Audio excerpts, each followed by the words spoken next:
promise you, I'm going to win this for you. And for that, I'll have to leave home. And she didn't say anything. Nothing. It's a big deal for me because I was so successful in my banquets. Like everything you need as a boy in Amritsar, 29 years old and 30 years old almost, and who just wanted to be someone, had everything. 100 people working under you, so many banquets, so many events, would be driving and flying everywhere to do caterings. And for me to leave everything at the drop of that moment was precious. And when I said that and all the time in America, every time I struggled, every time I fell flat, I kept thinking, I promised someone, I've got to do it for her. Wow. She doesn't have so much time. I got to do it for her. I want her to feel it. I want her to see it, that her son has done this. And I changed that wall back home. I changed that. I have to do it for her. I don't think so if I'm ambitious or anything for myself. But that moment was just for her. No one else. Nobody else should take credit for that. Nobody else owns it except for that lady. She passed away after 4.5 weeks. After I got the Michelin in October 2011, she passed away in November. But she witnessed. I mean, she. Yeah, she was very old. She was on the bed, and I called her and told her that I changed the wall for you. I've kept a promise for you. It's tough, brown guy getting a Michelin in New York City. It's at the time, we don't think that how hard and how shocking it must be.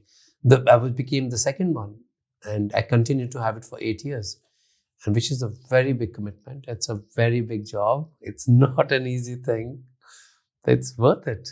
You fought a war in honor of the person who taught you everything. And wherever she is, she's very proud of you. I see her in all the miracles which happen around me. I see it. So good. You know what? Let's go to the second photo. Oh. Yeah. That is Company Bagh in Amritsar. That's Mahatma Gandhi's huge statue there. And I was 13 years old. My grandfather used to take us for walks, but I was always very shy because, I was wearing very heavy shoes all the time. And once we went to our doctor who used to get these shoes from China, and he said that, he's free. He can do this.